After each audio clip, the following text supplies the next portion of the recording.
Hello दोस्तों, आप सभी का the logical Indian YouTube channel में बहुत बहुत स्वागत है। दोस्तों, आप जान रहे हैं कि इस समय भारत में राम मंदिर का निर्माण चल रहा है। आधे अधूरे निर्मित मंदिर में 22 जनवरी 2024 को रामलला की प्राण प्रतिष्ठा होने जा रही है और यह प्राण प्रतिष्ठा, जैसा कि अब तक सूचना है और निमंत्रण है, उसके अनुसार भारत के प्रधानमंत्री नरेंद्र मोदी जी के हाथों होने वाली है। नरेंद्र मोदी जी अपने नेहरू और कांग्रेस विरोध के लिए जाने जाते हैं, हिंदुत्व की राजनीति के लिए जाने जाते हैं।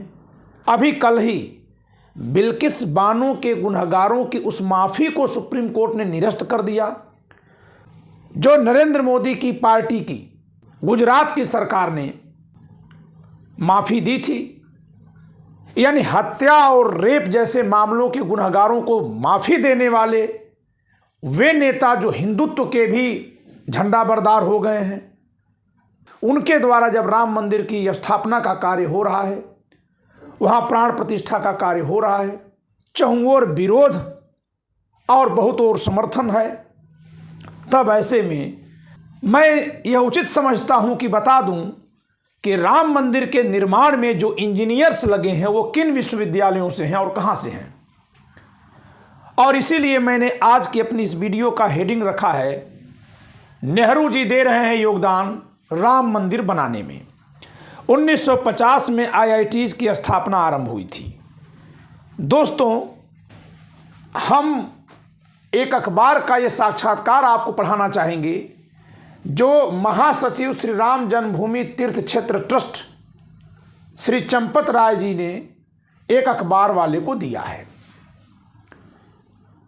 इसमें इन्होंने कहा है कि सबसे बड़ी चुनौती क्या थी और उस चुनौती से कैसे निपटे हैं। तो जो बात यहाँ और यहाँ इन्होंने लिखी है, मैंने इन दोनों को कट पेस्ट करके एक जगह किया, यानी इंटरव्यू को एक जगह करने के लिए और आपको दिखाने के लिए। वो लाइन यहाँ है,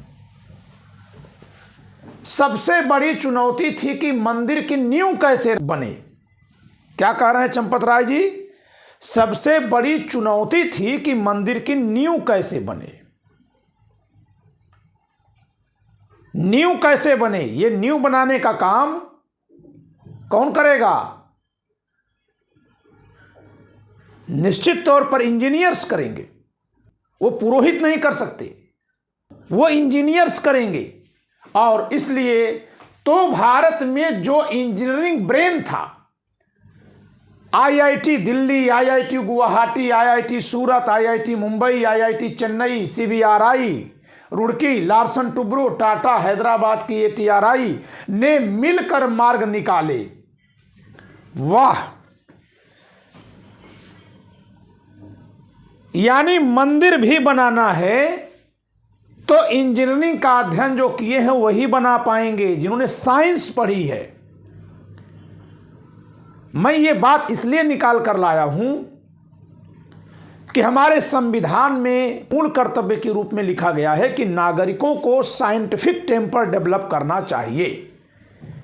मूल कर्तव्य इंदिरा जी की सरकार ने 1976 में जुड़वाया था, मूल संविधान में नहीं थे। लेकिन पंडित नेहरू की पहली सरकार जो थी भारत की आज़ादी के बाद की, उस सरकार ने बहुत सारे साइंटिफिक इंस्टीट्यूशन को स्थापित किया, बहुत सारे एजुकेशनल इंस्टीट्यूट स्थापित किए, बहुत सारे बांध बनाए, बिजली घर बनाए, जिससे भारत की नींव रखी गई। और उन संस्थानों में जो लोग पैदा हुए, जो पढ़े और इंजीनियर बने, जिन्होंने ज्ञान लिया, आज वही लोग मंदिर की नींव रखने में काम आ रहे हैं। इसलिए दोस्तों, अगर पहले ही सरकार इन संस्थानों की स्थापना नहीं करती तो शायद हम ये सुन रहे होते कि विदेश के इंजीनियर्स ने राम मंदिर निर्माण की नींव रखने में योगदान किया, क्योंकि हमारे पास तो होता ही नहीं। आज भी जो टेम्परामेंट है उसके अनुसार हम साइंटिफिक टेम्परामेंट से दूर जाने की बात कर रहे हैं, हम केवल इमोशनल बात कर रहे हैं। हम कोई लॉजिकल बात नहीं कर रहे हैं, सरकार का प्रयास लॉजिकल बात खत्म करने का है ताकि उसकी राजनीति चले। लेकिन यही सरकार जो सबसे बड़ा कार्य कर रही है उसमें योगदान किसका है? आईआईटी के स्टूडेंट्स का। और आईआईटीज की स्थापना पहली सरकार ने तब की थी जब शायद भारत के लोग शिक्षा को जानते ही नहीं थे। 90% आबादी खेतों में मजदूरों का और किसानों का काम कर रही थी, उनको कुछ नहीं पता था, सब कुछ परंपरागत था। उस समय पर इतने दूरदर्शी नेता ने इन संस्थानों की स्थापना की, तभी आपके देश के इंजीनियर इस इतने बड़े मंदिर के निर्माण में नींव रखने की क्षमता रखते हैं। नहीं तो ये दूसरे देश से इंजीनियर आते, भले काम राम मंदिर का हिंदुओं के मंदिर का होता, लेकिन वो आते विदेश से। और ऐसा पहली बार नहीं, ये बहुत बार हुआ है। आगे चलते हैं दोस्तों, जरा दिखाते हैं। आईआईटी खड़गपुर की स्थापना 1951 में, आईआईटी बंबई की स्थापना 1958 में, आईआईटी मद्रास 1959 में, आईआईटी कानपुर 1959 में, आईआईटी दिल्ली 1961 में। आप सबको पता है कि प्रथम प्रधानमंत्री पंडित जवाहरलाल नेहरू 1946 में अंतरिम प्रधानमंत्री बने थे, जो 1952 के आम चुनाव में, 1951 से 52 तक चुनाव चला था, उस समय प्रचंड बहुमत से जीते थे और निर्वाचित प्रधानमंत्री के रूप में 1952 से 1957 तक। फिर 1957 के चुनाव में अब तक का सर्वाधिक वोट 57% वोट मिला था कुल वोट का 1957 के चुनाव में। ध्यान देना दोस्तों, 1957 के चुनाव में कांग्रेस के बड़े नेता के तौर पर केवल पंडित जवाहरलाल नेहरू बचे थे। से सारे बड़े नेता या संविधान सभा में जो बड़े नेता थे जैसे डॉक्टर साहब अंबेडकर, ये सब लोग दुनिया से जा चुके थे। 57% उस समय की जनता ने इनको वोट दिया था, क्योंकि ये आईआईटीज बना रहे थे, ये बांध बना रहे थे, ये बिजली घर बना रहे थे, ये कोऑपरेटिव सोसाइटीज बना करके किसानों को सहयोग दे रहे थे, जमींदारी उन्मूलन करके जमीन बांट रहे थे। इस नाते ये लोकप्रिय थे। और आज इन्हीं के द्वारा जो भारत का मूल ढांचा तैयार किया गया, जो जमीन तैयार की गई, उसी से ऊर्जा लेकर के अच्छे या बुरे काम लोग कर रहे हैं, यानी ऊर्जा वहीं से मिल रही है। अब उस ऊर्जा का चाहे आप सदुपयोग करिए या दुरुपयोग करिए। भाई सुप्रीम कोर्ट है, चलने दिया गया, इतने लोकप्रिय प्रधानमंत्री 57% वोट पाने वाले, फिर 62 में फिर 54% वोट पाए, 54% वोट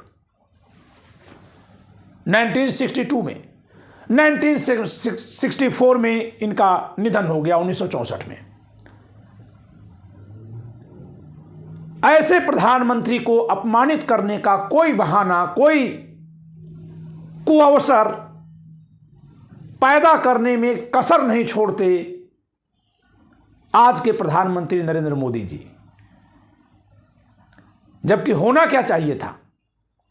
होना यह चाहिए था कि ठीक है कि आप राम मंदिर का निर्माण करा रहे हैं, सुप्रीम कोर्ट का आदेश है, हिंदू लोग करा रहे हैं, एक राजनीतिक पार्टी ने आंदोलन चलाया था, उस राजनीतिक पार्टी के करोड़ों वोटर्स ने वोट दिया, तमाम नेताओं ने काम किया, उन सबका योगदान है। अगर इसको देखा जाए तो तमाम शंकराचार्यों ने जाकर सुप्रीम कोर्ट में तर्क रखे, उनका भी योगदान है। संविधान के अनुसार उचित हुआ कि अनुचित हुआ, इसका मूल्यांकन बाकी है, क्योंकि निर्णय कब्जा के आधार पर नहीं आया है, स्वामित्व के आधार पर नहीं आया है, बल्कि जनभावना के आधार पर सुप्रीम कोर्ट ने दिया है, जबकि मुकदमा कब्जे और स्वामित्व का था। तो सुप्रीम कोर्ट ने संविधान के अनुसार कार्य किया कि नहीं, ये आने वाला समय बताएगा।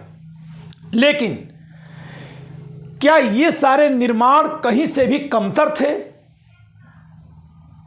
इतने सारे निर्माण करने वाले प्रधानमंत्री को आज के प्रधानमंत्री अगर हर समय कोई न कोई झूठा बहाना ढूंढ ढूंढ करके कमतर दिखाते हैं और उनकी पार्टी कमतर दिखाती है, तो क्यों?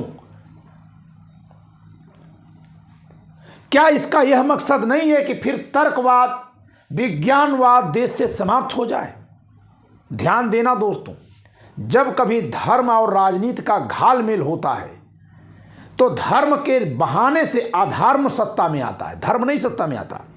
ये पूरी दुनिया का इतिहास है। जब कभी धर्म और राजनीति का घालमेल होता है तो धर्म नहीं बल्कि धर्म के बहाने से अधर्म सत्ता में आता है, और अधर्म और धर्म के बीच की जो चद्दर है कोई हटा न दे, इसलिए वो बात करने पर प्रतिबंध लगाता है, वो बोलने पर, सोचने पर, चिंतन करने पर अंकुश लगाता है, वो वैज्ञानिक दृष्टिकोण पैदा नहीं होने देता है बल्कि भावनात्मक गुब्बार उड़ाता है। मैं इसीलिए राम मंदिर के निर्माण में वैज्ञानिकों के योगदान को खोज कर लाया हूं और उस नेता को आपके सामने लाया हूं जो वैज्ञानिक दृष्टिकोण का प्रवर्तक है, समर्थक है। क्या बिना वैज्ञानिक दृष्टिकोण अपनाए, क्या विज्ञान का बिना सहारा लिए हम कोई निर्माण, कोई प्रयोग कर सकते हैं? यही बात चिंतन में भी करनी है। वैज्ञानिक दृष्टिकोण यानी तार्किक दृष्टिकोण अपने सोचने समझने में भी लगाना है। तो दोस्तों, इस वीडियो के माध्यम से मैं यही बताने की कोशिश किया कि राम मंदिर के निर्माण में न केवल उन्हीं का योगदान है जो श्रेय लेने की होड़ में लगे हुए हैं।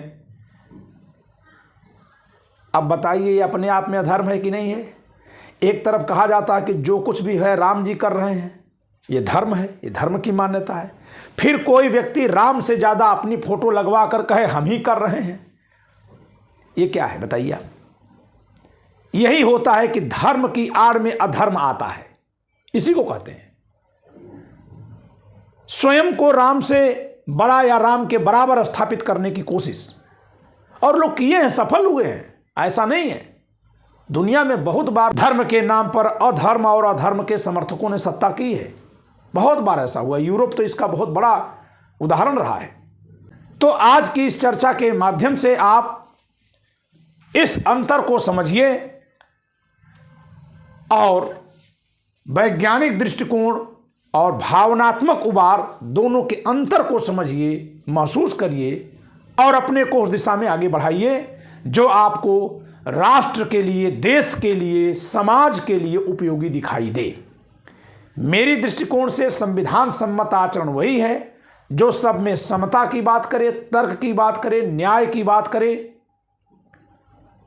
और इसी से देश विकसित हुआ है। हम जहां 70 साल में आगे बढ़े हैं, जो हमारी सीमाएं सुरक्षित हो पाई हैं, जो हम दुनिया के 5 शीर्ष मुल्कों में गिने जाने लगे हैं, यह वैज्ञानिक दृष्टिकोण जो संविधान के माध्यम से आया उसकी देन है, न कि मनोवैज्ञानिक झंझावात या इमोशनल गुबार, इसकी देन नहीं। इससे देश पीछे गया है। शेष आप पर मैं छोड़ता हूं, आप निर्धारित करिए। वीडियो पसंद आई हो तो लाइक करिए, चैनल को सब्सक्राइब नहीं किया तो सब्सक्राइब करिए और वीडियो को शेयर करिए। धन्यवाद।